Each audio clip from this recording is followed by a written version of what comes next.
Hello again, everyone, and welcome to Fractured Realities. Today, we're going to speak about the darkness that descends on us by the planets that are in retrograde and the great mass unveiling that will occur when everybody storms the gates of the illustrious AR-51. Alright, that's enough of that shit. Let me put my hat back on so that my shiny ass forehead doesn't distract from the message here.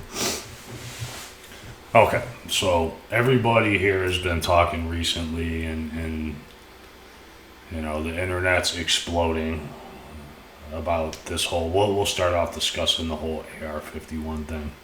I don't need to give people a history lesson. Everybody knows about the Roswell crash and them moving the pieces of it. I mean, there's been many insiders who have actually came out and spoke up about it. I'll move my microphone closer because my voice is a little hoarse today. About many of the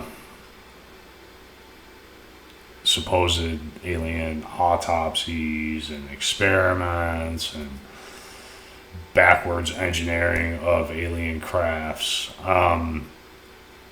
Like I said, I grew up in Cleveland, so pretty much for most of my life, and I never really saw too many alien type things, so I was always sort of on the fence. I mean, probability tells you that there are intelligent beings out there. I think it's kind of egotistical of us to believe that we're the only ones in the universe.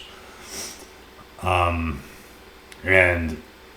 I must admit, I have seen some very, very odd things flying around in the skies here in Montana. Maybe I've just started to recently notice because I can actually see the skies here in Montana without, the pollution and big, ugly buildings everywhere.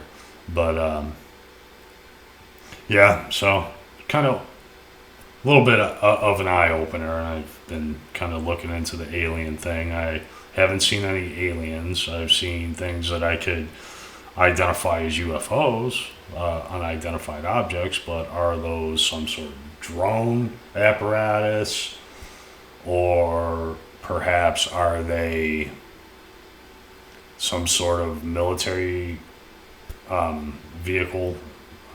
I really couldn't tell you. I do know that there is a military base that isn't too incredibly far. I believe 60 miles from here, there's an Air Force base. The same ones that the United States used to send out millions and millions of dollars worth of bribes to the Russians during World War II to get us to get them on our side as one of the allies. Anyway. So here's my thoughts on AR-51. Okay, do I believe that the United States military has underground installations? Abso-fucking-lutely. I mean, it's pretty much a foregone conclusion that they do. Do I believe that they store aliens there? I believe probably at one time. Maybe so. I mean, if they found intelligent life, I'm sure that they would scoop it up and remove it from, people's views and call it weather balloons. So everybody now is talking about this whole storm the gates of AR-51, of Area 51. I've heard estimates range anywhere from 200,000 to 400,000. And hell, it seems like a great party. One I won't attend. And here's why. Let me just explain. I think that if, in fact, people do go through with this and it doesn't just turn into a big-ass party, one of two things is going to happen. Okay? And possibly both. The big mistake here is the fact that you have alerted whoever is at AR-51 that this big mass gathering is going to happen. I don't know honestly if this is more of a joke or if people are serious or what. But I think that it's kind of starting to gain enough momentum to where something might occur. Oh, yeah. And by the way, for my one concerned friend, this is not an energy drink because she's told me many times that I need to quit drinking those. And this is smart, non fluorinated water with instant coffee and almond milk, but I am still a fucking savage, so I'm having a little bit of sugar in there for flavoring. So, not making fun of you, but I dig your concern, you amazing, beautiful little bundle of stress, you. Anyways, back to the point at hand. People have to realize that AR-51 is a guarded military installation. Talking about mounted machine guns and possibly weapons that we don't even know about, especially if it is what you think it is. So you storm through there with 400,000 people, 100,000 people, 20,000 people, who knows. I kind of fear for what's going to happen. The government's not going to just say, okay, we give up, come on in, get you an alien pet. So I don't want to see massive amounts of innocent people who are curious about this be gunned down. I mean, this is something that has actually occurred, and I've went through it in my mind.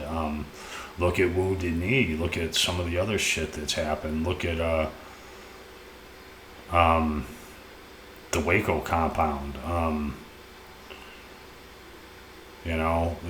I could go through many different times when even a minor misunderstanding turned into a massacre. So just be very, very cautious and very, very careful. I mean, even a Kevlar vest isn't going to stop a light .50 caliber round that shoots out at 3,000 rounds a minute.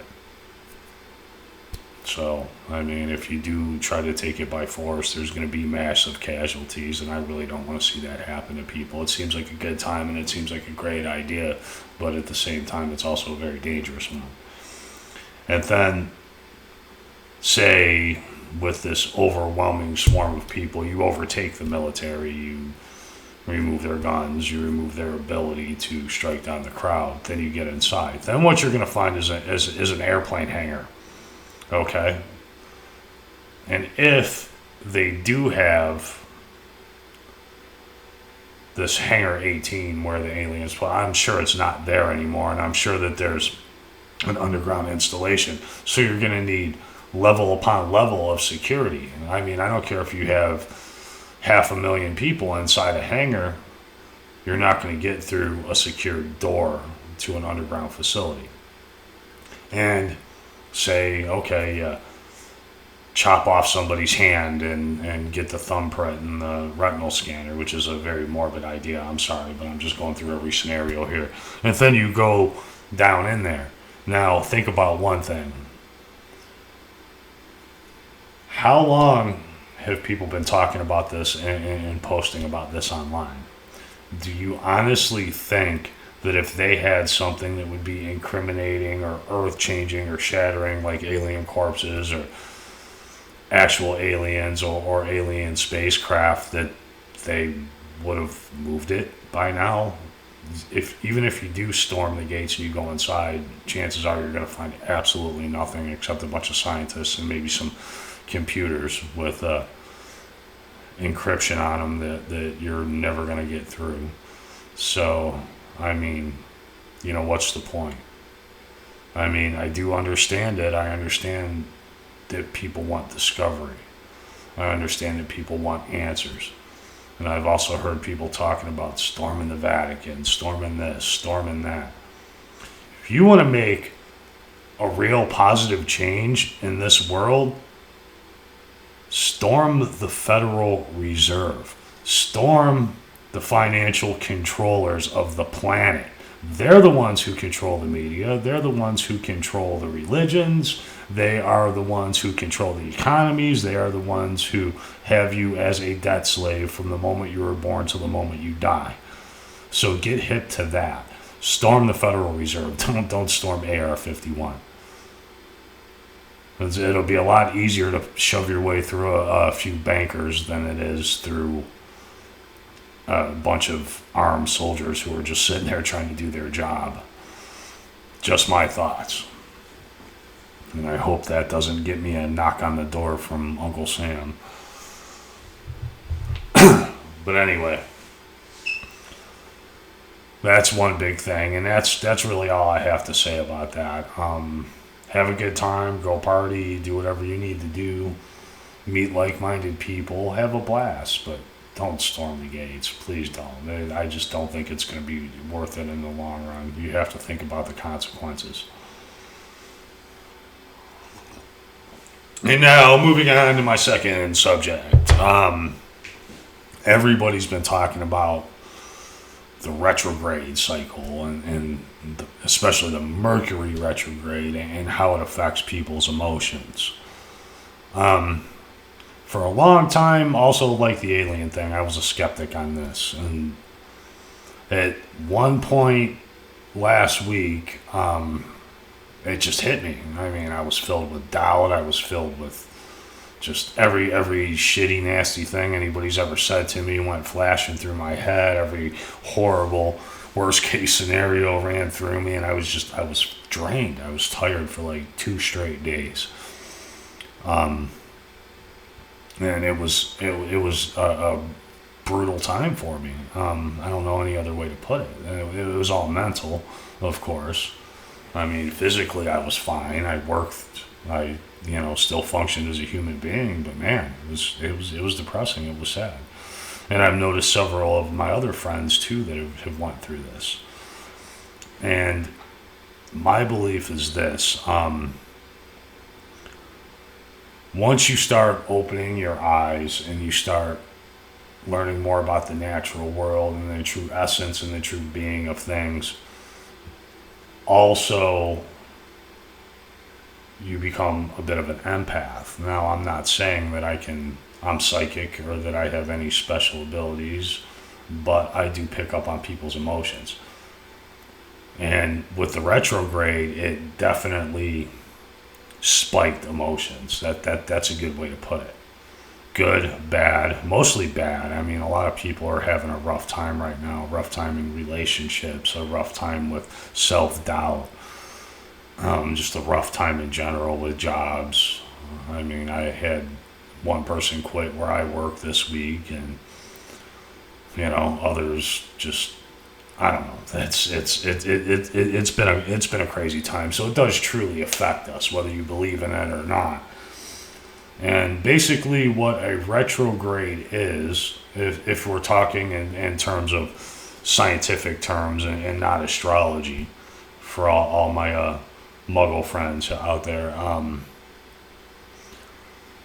that means that the proximity that the planet is to the Earth, that it seems to be rotating in a separate direction. So if you could look at it from a telescope, it seems like it's rotating from a separate direction, but it's actually not, but it's from the proximity of the Earth. But the proximity from the Earth changes, so the gravitational pull from the Earth changes a little bit. See, our whole solar system, from our sun on down, are all different bodies, and their gravitation affects us, whether you realize it or not, especially our moon. And if you talk to anybody who works in the medical field, or you talk to anybody who's worked in law enforcement, people do lose their minds during a full moon. That's because it's a higher gravitational pull. Not something you can notice. Your feet aren't going to feel like lead, but it spikes emotions. It plays with us. It changes our energies and our perceptions. So, I mean, it does affect us. And right now, is a very, very strange time because there are actually not just Mercury, but 4 other planets that are presently in retrograde. I have to look through my notes here so that I look like I know what I'm talking about. But Mercury is in retrograde. It started on July 7th. Now, that's the big one. The reason that the Mercury retrograde affects us the most is because Mercury is the closest to us and it's closer to the sun, so it affects our gravitational pull, which affects our vibration, which affects our emotions. Okay? And Mercury went into retrograde July 7th. Now, luckily, this is a short retrograde, so it's not going to affect us for too long. It stops August 7th. So if you're having these strange, crazy emotions, you're having relationship problems, self-doubt, just know that it's going to lighten up come the 7th. Now, also in retrograde are Venus and Mars, which Mars is actually closer to us. And this has been a strange year, but that's because Mars will be in retrograde all year, as well as Venus. So, love will be spiked. Feelings and emotions, needing, longing. With Mars, violence, anger, war. Which, hey, watch the news. I'm not kidding here.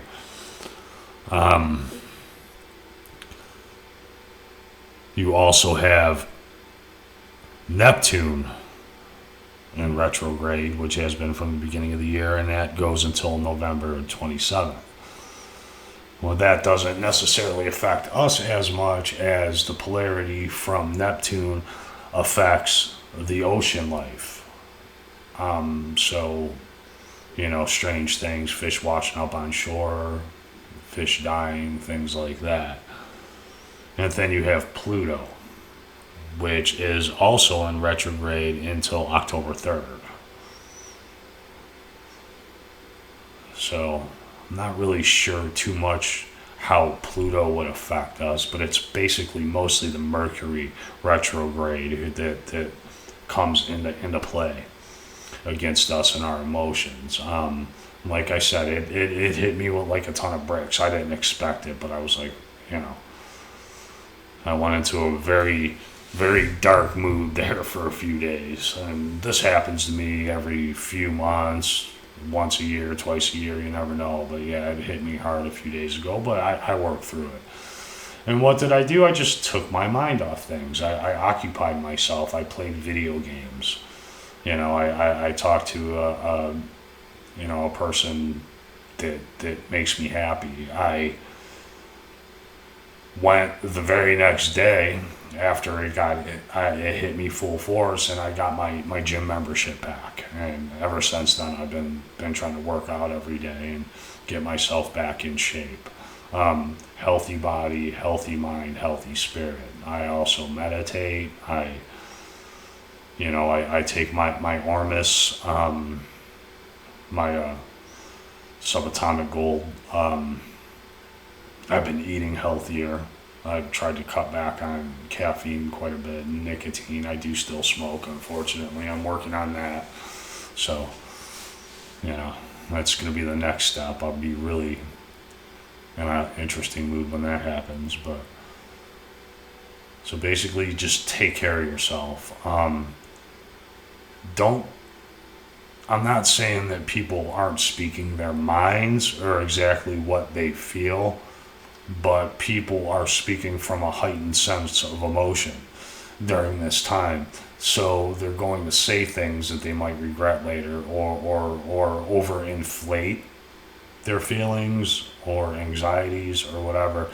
So if you're having issues with a friend or a lover or a relationship, a parent, a sibling, anybody, and they just seem to be acting like an asshole at this point, don't burn bridges right now, okay? Don't kick people out of your life. wait a couple days, wait until August, wait till the middle of August and see if things calm down, and if they calm down, and just call it, that Mercury retrograde bad fucking juju. Don't make harsh decisions during this time. Also, don't make important life decisions during this time. I wouldn't advise you to start a relationship.